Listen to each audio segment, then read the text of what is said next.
Baru selesai masa idah, Natalie Holscher sudah mengenalkan kekasih barunya kepada Sule, mantan suaminya. Sule nampak terpukul ketika Azam, buah hatinya bersama Natalie, nampak tenang di gendongan Faris Utama, calon ayah sambungnya. Namun menangis histeris saat dipeluk dirinya. Tangis Azam semakin pecah saat Putri Delina berusaha menenangkannya. Apakah silaturahmi di antara mereka kurang baik? Sehingga Azam seolah merasa asing dengan kakak sambung dan ayah kandungnya sendiri. Setelah menggelar pertemuan keluarga, apakah di hari ulang tahun Natalie yang ke-30, 14 Desember mendatang, Faris akan melamar Natalie? Di antara Natalie dan Faris, siapakah yang lebih bucin dan cenderung posesif? Seperti apa analisa pakar mikroekspresi terkait pendar-pendar cinta di wajah Natalie dan juga Faris? Bersama saya, Maria Andromeda, kita akan mengulas Gita Cinta Natalie Holscher pasca cerai dari Sule. Pemirsa, inilah berita artis ternama, Barista.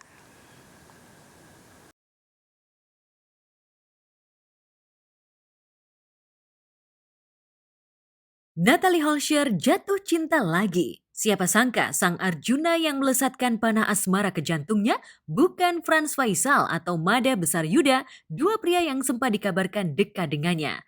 Tapi sosok lain yang sempat luput dari perhatian publik dan awak media. Pria itu adalah Faris Utama.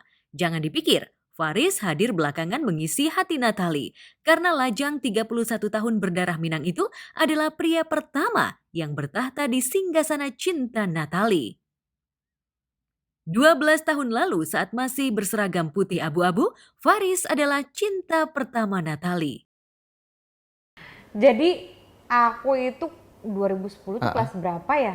Pokoknya waktu aku SMA dia udah kuliah aja. Oh. Gitu. Jadi waktu itu first love-nya itu. Oh, first love sama ini. First love. Kamu udah menikah, udah punya anak, yang ini belum katanya. Belum. Belum married, belum punya anak. Katanya nunggu Natalie terus katanya. Bener gak sih, Nat? Nggak tahu tiba-tiba kiriman foto-foto zaman dulu yang masih poni. Iya, poni. Iya, Iya.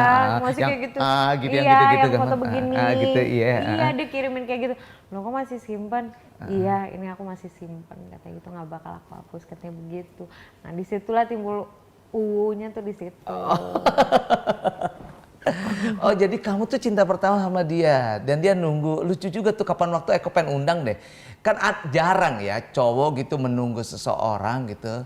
Terus tiba-tiba, sabar aja nggak usah nangis juga. Nah. Enggak ini, mata aku kelilipan. Kelilipan kirain nangis. Jadi Natalie waktu itu main ke daerah rumah Faris. Sama temennya, terus ngeliat nih anak kayaknya lucu. Oh, lu di komplek polisi sih ya dulu ya, rumahnya di daerah Jakarta Timur sini ya. Iya. Terus? Akhirnya minta dikenalin, belum masih zamannya Facebook. Iya, Facebook, benar. Akhirnya minta Facebooknya, ngobrol. Ini aku loh Faris yang tadi. Gitu. Terus kamu sekolahnya di mana di sini gitu. Kapan-kapan aku jemput ya. Pertama belum mau tuh Mas, masih jual mahal ya. Oh, masih normal tuh ya. Masih normal. Oh, gitu ya. Jadi kalau nggak mau dijemput tuh masih normal ya. Oke. Terus akhirnya besok bilang masih Faris bilang besok aku jemput ya. Terus bilang yaudah jemput. Akhirnya jemput. Itu proses berapa hari? Hampir seminggu itu. Hampir seminggu. Ya dia baik sebenarnya tapi emang apa ya? Ya baik, keras kepala sih. Itu kadang-kadang bikin keras kepala itu bikin jadi penasaran. Mas. Asik. Bikin ngangenin. Natalia sama Faris itu sebenarnya mereka udah kenal lama. Saya juga kenal Faris udah lama, zaman mereka masih sekolah dulu ya, SMA. Terus adik-adik saya semua pada kenal sama dia juga. Ibunya juga kita kenal baik. Ibunya almarhum Natalia juga kenal baik ya. Anak ini baik, anak ini pintar saya lihat. Ya kan? Dia ambil hukum dan dia lawyer kan sekarang ya, oke. It's fine kok buat saya ya. Akan tetapi usia muda dan dalamnya jurang perbedaan membuat Natalie dan Faris tak bisa mempertahankan Gita cinta dari SMA itu. Mereka kemudian menjalani takdir masing-masing. Natalie terjun ke industri hiburan dan sempat gonta-ganti pacar. Sementara Faris bermetamorfosis menjadi seorang pengacara. Mungkin sudah suratan takdir. Sampai Natalie menikah dan bercerai dari Sule, Faris betah melajang. Ibarat sebuah lagu, Kutunggu Jandamu. Faris hadir saat hati Natalie terluka oleh tajamnya sembilu pernikahan pertama. Ya memang jalan dari yang di atas begini kali. Ketemunya pas udah satu agama, terus juga udah berjanda gitu kali ya. Ya gitu. Lu nggak merit tuh kenapa? Gue mau tanya itu dulu. Lu gila lu udah berkarya, udah prestasi ada, uang punya, muka ganteng ya kan? Semua udah. Tapi lu nggak merit tuh kenapa? Belum dapet yang pas, Om. Yang pas tuh siapa? Insya Allah kayaknya ini. Anaknya keras kepala, lu bilang ya kan? Udah gitu bocor. Ya kan? Kalau nggak suka apa adanya dia ngomong Iya, segala betul. macam gitu kan? Nah itu kok bisa? Prinsipnya dia sih bagus. Apa sih prinsipnya dia tuh? Itu kemauannya tuh keras, kadang-kadang bikin dia, yaudah gue mau kayak gini gitu. Jadi apapun yang dilakuin tuh pasti kemauan dia, bukan karena orang. Semuanya saling support, sahabat iya, kayak abang iya, semuanya lah. Karena dia juga yang ngebantuin adik-adik juga kan, kalau masalah kuliah juga dibantuin.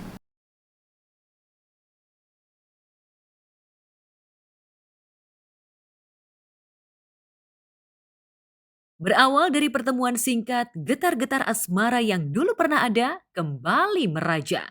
Tidak butuh waktu lama bagi Natalie untuk menerima isyarat cinta Faris. Toh sejak dulu maupun sekarang, hanya Faris lah orang yang selalu memberikan bahunya untuk bersandar saat hidup Natalie bergelung duka. Yang lain datang dan pergi, atau hanya ada saat Natalie tengah berbahagia. Tapi Faris selalu ada untuk Natalie dan adik-adiknya. Bahkan dulu, Faris seolah menjadi dream son in law atau calon menantu idaman bagi almarhumah ibunda Natalie. Pokoknya dia ngasih nasihat. Jadi dari dulu itu setiap kalau aku susah nih, misalkan aku susah nih, aku lagi, ya Allah tolong, pasti aku nyarinya dia. Oh gitu. Dari dulu. Dan memang nempel banget sama almarhumah mama aku. Oh. Yang paling dipercaya best friendnya mama tuh dia. Oh gitu. Iya sama kayak aku, Faris best friend banget sama mamaku. Aku best friend banget sama papahnya. Jadi kalau apa-apa papanya Faris tuh selalu nelfon, gimana Dek, sehat. Oh polisi sih ya bapaknya. Bapaknya itu ya? polisi. Ya. Oke. Gimana Dek, sehat, gimana keluarga sehat. Pokoknya sering nanyain Udah kayak gitu. senangnya. Kalau udah begitu mau nunggu apa lagi? Baru hitungan minggu kali. Iyalah, kan baru banget deket lagi. Karena aku mikir dia orangnya apa ya, biasanya tuh yang kayak kita butuhin tuh dia selalu ada. Pokoknya susah. Jarang lah ada yang kayak kita susah tuh ada terus. Yang kebanyakan kan kalau kita senang itu ada. Nah, ini dia susah ada terus. Ya udahlah, dicoba aja. Gitu. Kan kita nggak tahu jodoh ya.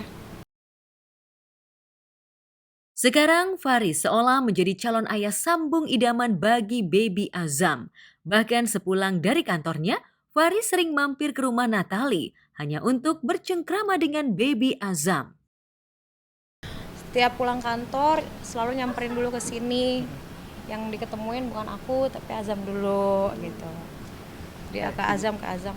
Ya karena kantor deket kebetulan sama rumahnya Natalie. Jadi disempetin mampir, Mas. Enggak, kantor lu di sini SCBD, rumahnya dia. Cepet teh. Iya. Deket. Bukannya dia udah pindah lagi yang di Pondok Gede? Enggak, Oh di Cipete ya, oh iya di Cipete. Jadi agak lumayan deket ya. Iya, agak lumayan Jadi sering mampir dong? sering. Tiap hari sekarang. Oh tiap hari sekarang. Lebih makan siang atau pada saat mau makan malam? Makan malam kayaknya. Makan malam ya, tiap hari ketemu ya. Pantesan Natali nggak mau ngambil job sekarang Oh, kalau gitu. malam.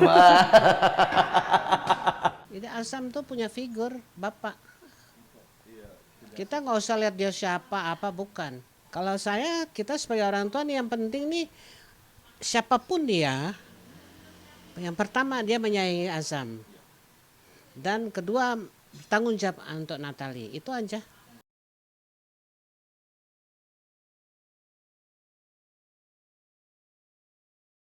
Saking bergantungnya baby Azam kepada Faris, Natalie mengajak Faris ke acara ulang tahun Sule yang ke-46 yang digelar 15 November lalu.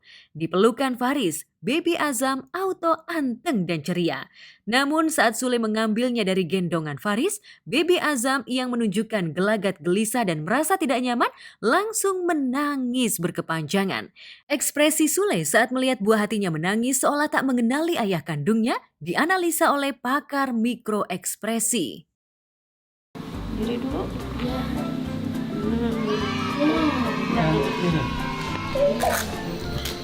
Udah yuk kak. Yuk. Manja deh. Manja. Anterin Azam ketemu ayah.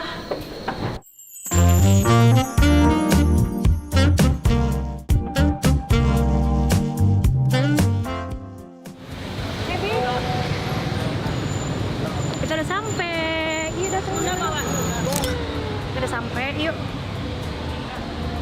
Pemirsa, pada waktu Natalie mengatakan kita sudah sampai, terlihat sekali ketegangan di area wajahnya sini ya.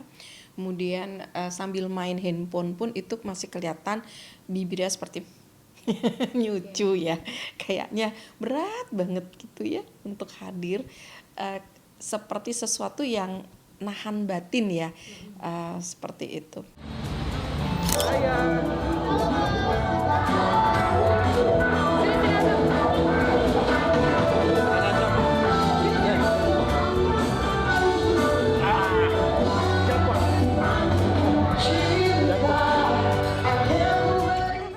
Baby Azam dipeluk oleh Mas Faris.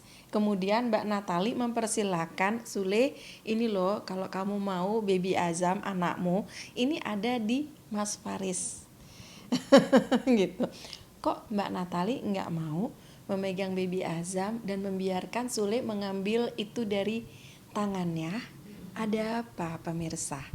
Apakah itu bawah sadar Mbak Natalie yang ingin kasih tahu Mas Sule, kalau kamu ingin berhubungan nanti dengan Baby Azam, kamu juga harus menerima satu paket dengan Mas Faris.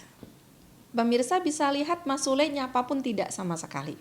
Dia hanya fokus ke Baby Azam.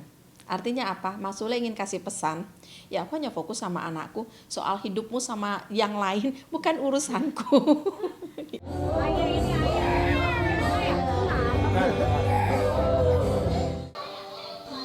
Nggak mau digendong ayah, nggak mau. Ntar kita lihat bagaimana ketika direspon Faris.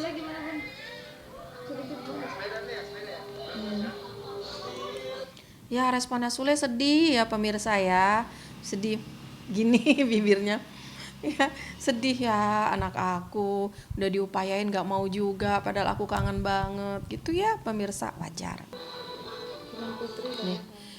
Pemirsa bisa lihat respon Natalie ketika berada di dalam ruangan. Dia banyak berdiri, kemudian wajahnya nunduk ya. Kenapa menunduk? Biasa seseorang menunduk untuk menahan perasaannya. Berarti kita tahu bahwa perasaan Mbak Natalie saat di ruangan ini sebenarnya tidak nyaman pemirsa ya. Tidak dipersilakan duduk juga ya pemirsa oleh Mas Sulenya. Ya, alih-alih hadir di pesta ultah Sule untuk meredam isu perseteruan yang diekspos media, pakar mikroekspresi justru melihat ada ketegangan yang belum usai antara Natalie dengan keluarga Sule. Bahkan Mahalini, kekasih Rizky Febian yang dulu pernah dekat dengan Natalie, seolah acuh tak acuh dengan mantan ibu sambung kekasihnya itu.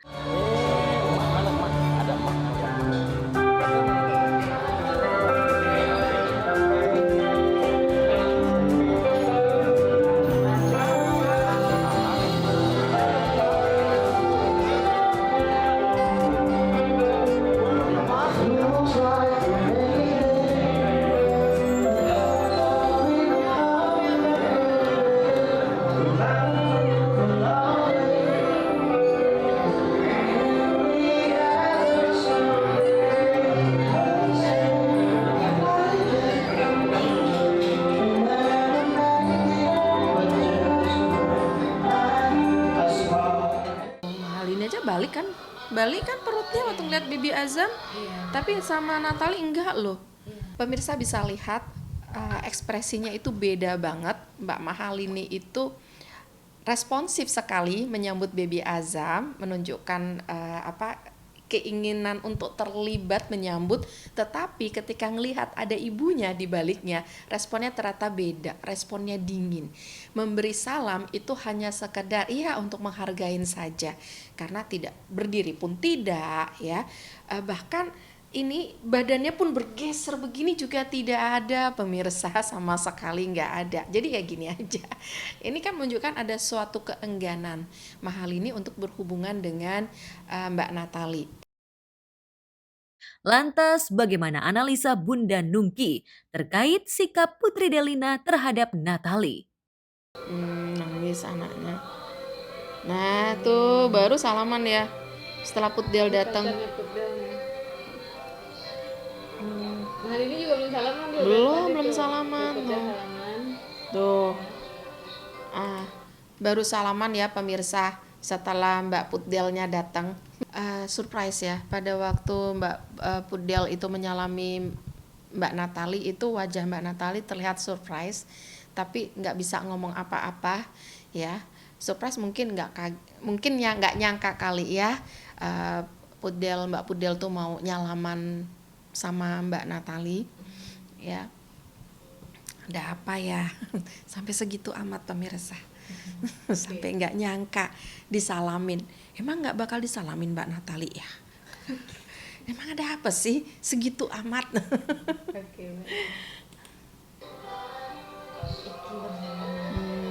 Tuh. Terus pemirsa responnya gini ketika salaman. Gini. Tarik nafas dan gini pemirsa, artinya apa? Ini suatu tanda kelegaan, finally mereka mau juga nyapa saya, mau salaman sama saya, sampai dimasukkan dada gini nih, terima kasih Tuhan, terima kasih gitu ya. Berarti kita tahu dari respon bawah sadar dari bahasa tubuh ini bahwa ada perseteruan yang lumayan dalam pemirsa, sampai Mbak Natali merasa bahwa kemungkinan hubungan itu untuk dipulihkan agak sulit.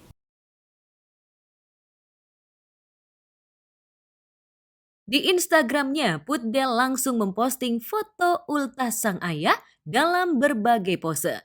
Namun Putdel merasa tidak perlu memajang foto Natali bersama keluarganya. Netizen yang maha julid pun langsung bereaksi keras, menuding Putdel belum bisa memaafkan Natali dengan tulus. Sebaliknya, sebagian netizen semakin yakin bahwa kehidupan Natali di Istana Tambun Bekasi mengandung bawang alias bikin pedih mata. Foto dulu, foto kamu keluarga nih. Nggak apa-apa, iya, nggak apa-apa. Fotonya dong.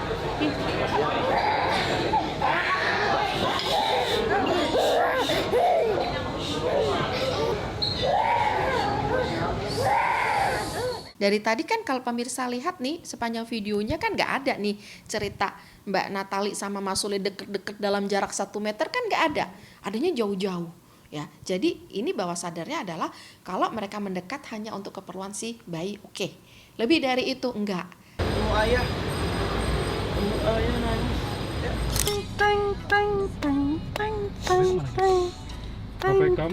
Tisu mana? Gue nggak tahu ya. Pulang ya.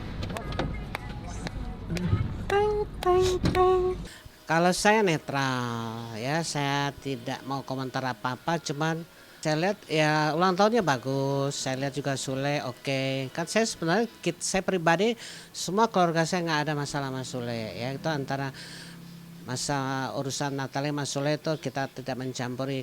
Tapi saya ikut juga senang lah, ternyata ulang tahun itu juga sangat meriah ya. Sahabat saya tuh orangnya bahagia kok, happy di ulang tahunnya sekarang ini. Meskipun dia sekarang sendiri lagi, dia tetap happy, dia tetap bahagia bersama anak-anaknya, bersama sahabat-sahabatnya. Pokoknya ya happy aja ya Lea.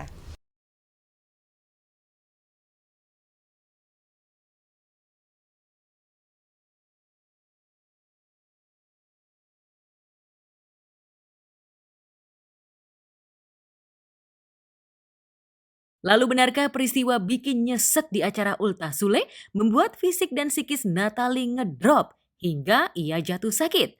Apa yang dilakukan Faris saat Natali lagi cantik dan ingin dimanja?